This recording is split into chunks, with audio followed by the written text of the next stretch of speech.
The big story this week in WWE, before we get to anything else, including Money in the Bank thoughts and Raw thoughts, is this Emma story, which just blew my mind when you really think back about the sequence of events as it relates to Emma, who is somebody who has not even been seen on WWE television in weeks. She has been such a non-factor in storylines and just anything that's been going on TV, and yet she became the big story this week for all the wrong reasons. Her real name is Tenille Dashwood. She was arrested on Monday in Hartford, which was the site of Monday Night Raw, and she was charged with sixth-degree larceny, which is basically shoplifting.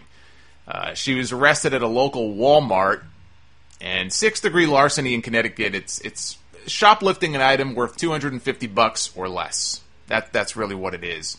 And the police department said that on June 30th, at 1 o'clock in the afternoon, they were contacted by Walmart security about a possible larceny or shoplifter.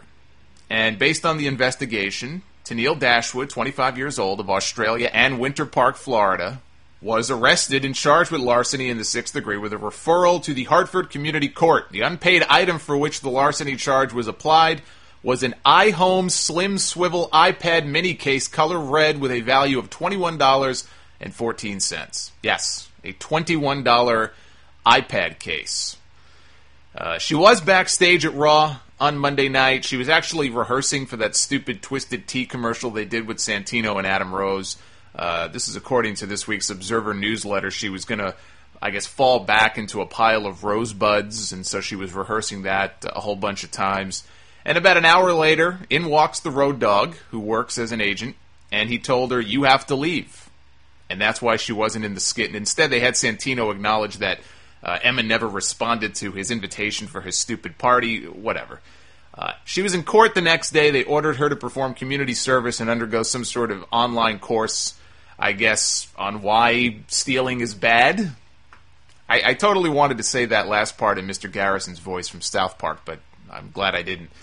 Her attorney said that what happened is she made a mistake. She was using a self-checkout machine at the Walmart, as many people do, and she just forgot to scan the item. And it wasn't as though she did it on purpose. She doesn't have a history of this. She's not a, what's the word for it, kleptomaniac or anything like that. It was a simple mistake, and unfortunately, she got caught. They made a big deal about it, and today with TMZ and social media, they put your mugshot online. You can't hide that kind of stuff. I'm sure shit like this would happen all the time 15, 20 years ago, 25 years ago, but people never heard about it because the internet wasn't as big as it is now, and social media didn't exist. And, you know, if you were arrested, it's not as though your mugshot would end up on a computer that anybody could access, or else we would have seen all of those guys from the 80s. I'm sure their mugshots would have popped up online, every single week. But it's a different time and a different day, and, I feel bad for her. I really do, because I don't know her personally, but if she's got no history of this, there's never been, as far as I know, any sort of indication that she's been a problem or had any run-ins with the law. She seems like a nice enough girl. It's a sad situation for her because I'm sure it's very embarrassing. And what ended up happening is WWE went ahead and they fired her. They actually let her go for this first-time sixth-degree larceny offense that she had a perfectly logical explanation for. And, you can go back and look at all the people who have committed other misdemeanors or felonies maybe in some cases while under contract to WWE who were more prominently featured on TV than she was. And you can go back to Jack Swagger with the pot arrest. You can go back, or maybe it was a DUI and they found pot on him. Cameron, of course, of the Funkadactyls, who not only got pot for DUI but tried to bribe the police officer. And she kept her job, and we all know why that is. Total divas. It's why I made that comment on Twitter about, I think I made it about Zack Ryder, and said, listen, Zack, buddy, get yourself on Total Divas. You're bulletproof. If you're worried about your job security, just get on that show and you got nothing to worry about. Cameron they kept, and Swagger they kept, and, even one of the Usos got arrested for DUI. There have been a bunch of DUI arrests, and to me, that's a hell of a lot more serious than what she is alleged to have done. So her being fired was a big surprise. And I had people tweeting me before that happened saying, oh, do you think she'll get fired for this? And I didn't think she would. I said, now, you know what? It'll probably blow over. It certainly won't help her in terms of her push, but give it a week. This will be forgotten about. And then the next day, they cut her. So that was a big surprise. And then as 6 hours, 8 hours went by, they changed their decision. I've never seen that before, where in the course of one day they went from releasing somebody to unreleasing them. But that's what happened with Emma.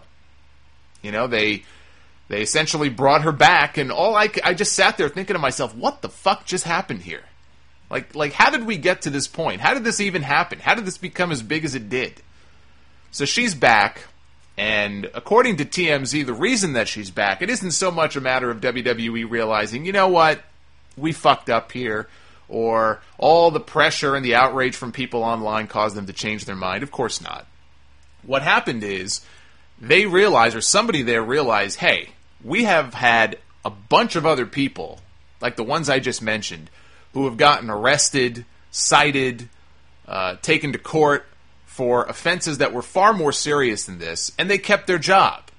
So let's cover our ass here and walk this back a little bit and bring her back, because we don't want to make this into a bigger deal than it is. They don't want this to become a bigger story about all the other people over the years that have been arrested while working for WWE. They want this story to be gone and done as quickly as possible, swept under the rug, so in a week or two it's forgotten about. And that's why they brought her back.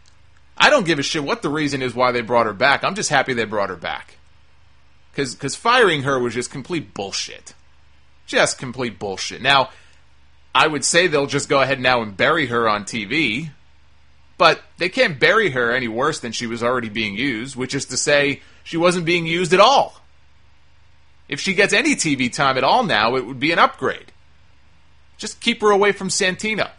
I just remember being so excited when I finally saw that she was being brought up to the main roster, like Paige, because these girls were so good. They were so fun to watch in the ring, and their personalities and everything down at NXT, and they bring them up. And I see now everybody is saying what a failure they are. Paige is a terrible promo. She's done nothing since she's come to the main roster.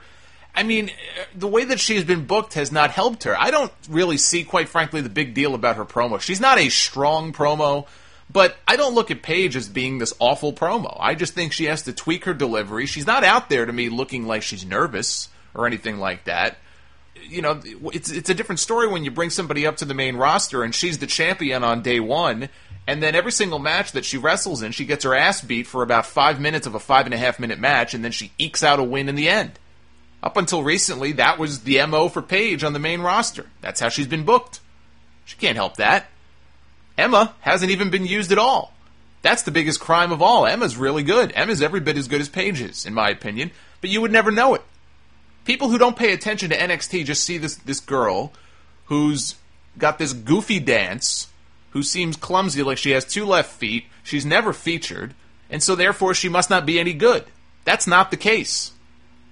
And I hope now that this whole thing has been sorted out, that they don't hold it against her, and they actually do something with her, and they, you know what, maybe they could somehow use this publicity as a way to get her more TV time. I don't really want to see this turned into a storyline. Wouldn't shock me at all if the announcers start dropping little, jokes about her on commentary and stuff, because that's Vince. But if they could somehow turn this publicity from a bad thing into a good thing, and it equals more television time for Emma, if it makes her a sympathetic character, and it gets the people behind her even more if they feel that she was, wronged in some way, great! Turn a negative into a positive. Just do something with the girl. Because what they've done with her so far is just a complete waste. And it's not like they haven't done this with other people before, and I'll get into that later on in the NXT review with Justin Gabriel. That's kind of just what they do. Some people just get lost in the shuffle and they fall to the wayside, but I want to see them do more with her because she's so much better than that. So I'm happy they brought her back, but now that's only one part of it. Now do something with her.